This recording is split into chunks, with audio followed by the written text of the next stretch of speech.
Hey folks, Fernando doing our video for the Modern Survivalist, and this is gonna be an EDC video about what I took to London. I know you guys like this sort of stuff, especially a trip like that where London is one of the most restrictive places in terms of what you can carry with you, especially stuff for self-defense, and traveling on airline travel where, especially if you're not dispatching any luggage, you kind of have to be creative in your solutions. So let's get right to it. I'm gonna be doing another video specifically about the trip regarding the Brexit stuff, which I was asked about recently. So I'll be covering all that in another video, but this is gonna be specifically about what I took with me.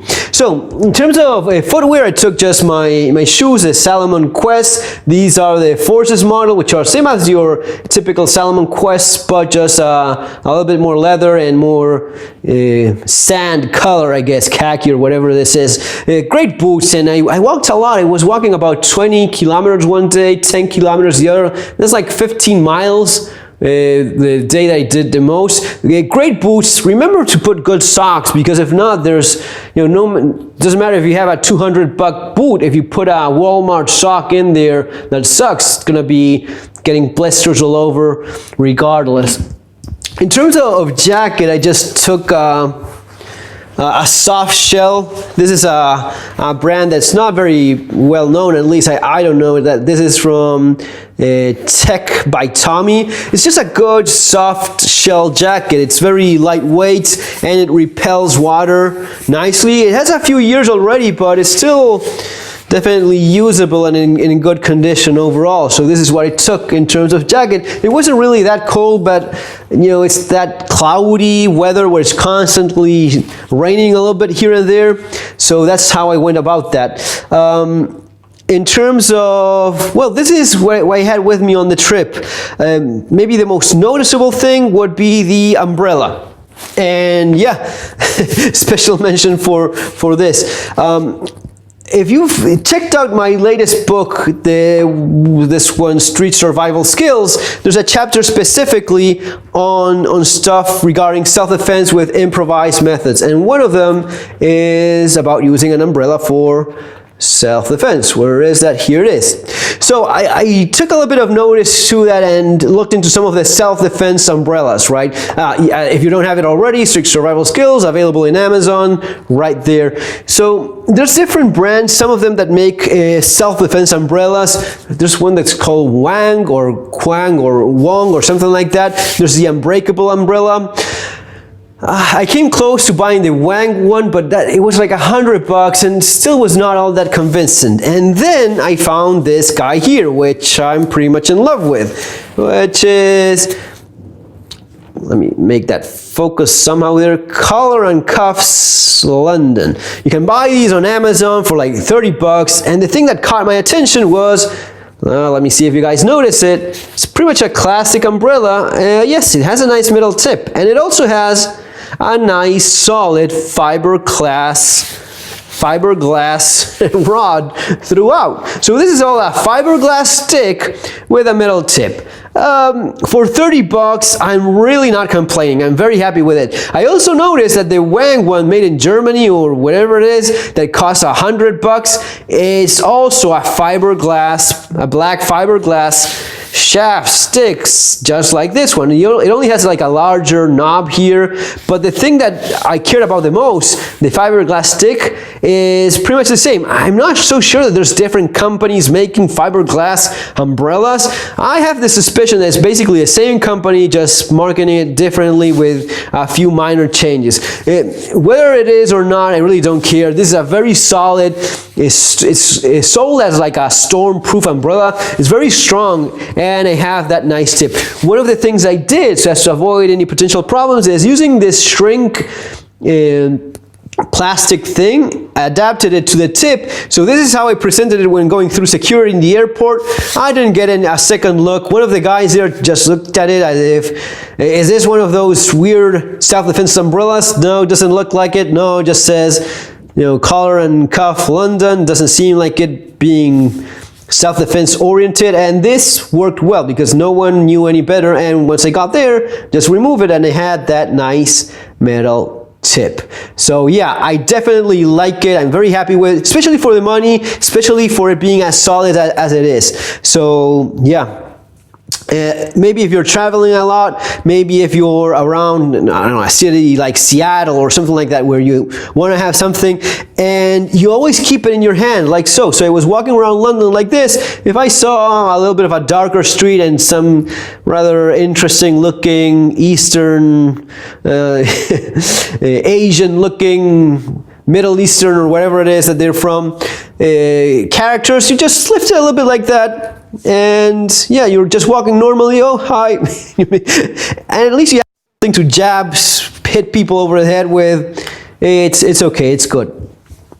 So in terms of self-defense, besides the umbrella, I had this little alarm, which is quite loud. I did cover it in previous videos. I don't think so yet.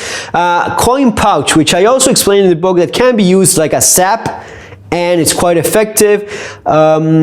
I had my metal pens there that could also be used like that, and I had this interesting little pry bar that, since I couldn't take a knife, I just sharpened it a little bit more. It came in handy so as to cut through stuff, and I just got it through the plane without any problem. It's sharp, so I put a little bit of tape there so as to avoid cutting through the backpack.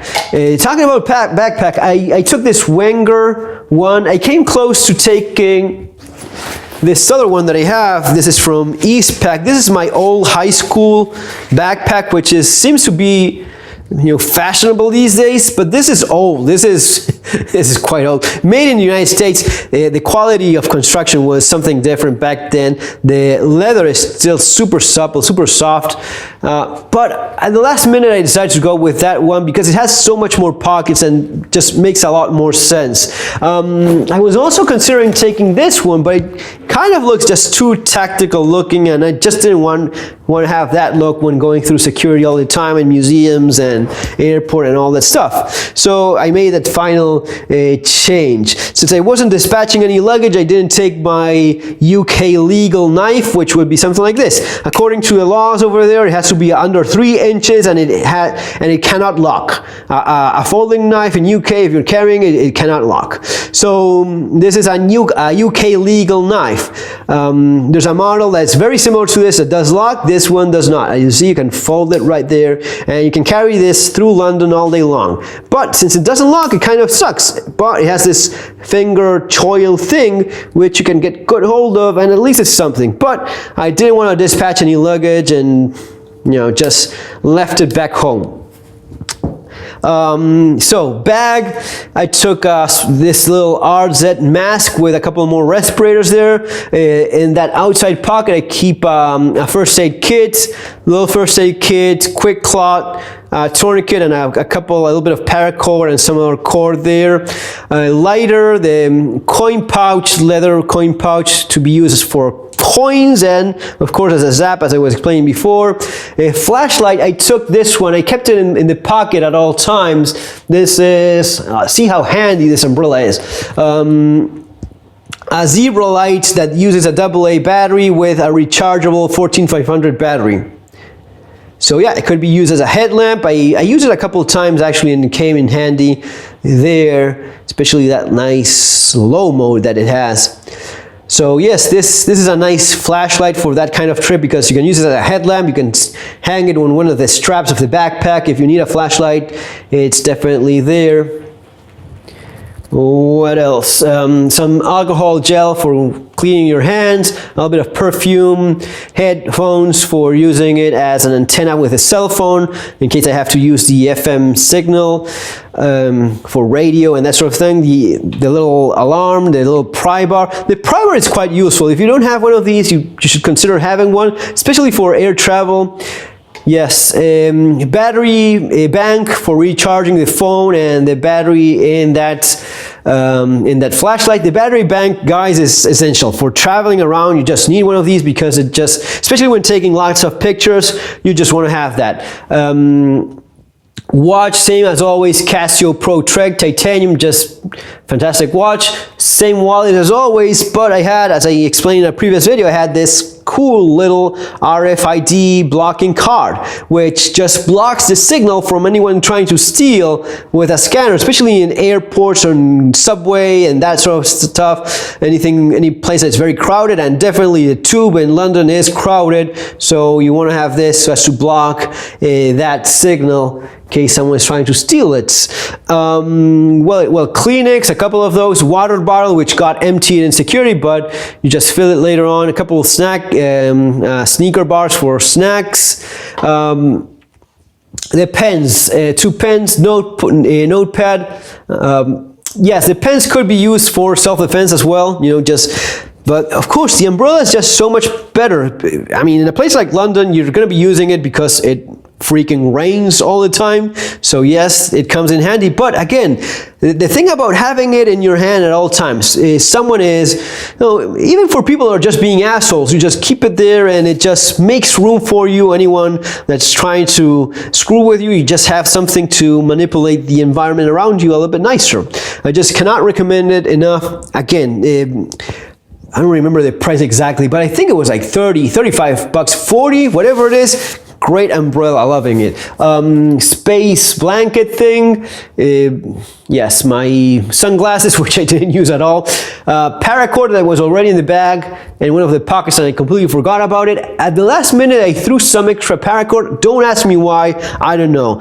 Just something from Lord of the Rings and Frodo or someone there saying that in any journey you should have rope. Maybe Sam was it, I don't know. But that and this idea of maybe, you know, being in buildings that you're not familiar with, having to climb down places, and it really takes up no room whatsoever and weighs nothing. So just forgot about it completely through the entire trip there in the back and the bottom.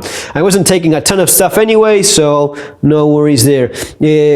A few more little bags just for general use. Car keys, and I left behind the little Victorinox knife thing. I left it in the car, and I took the flashlight there, which is rechargeable with the phone charger, the adapter, and the little charging cord there, so as to have a USB-C and micro USB, so as to charge the phone or whatever needs charging, and the adapter for those freaking weird UK plug things. A little folder here with some information that I needed for the trip. Another one with documents, passports, that sort of stuff.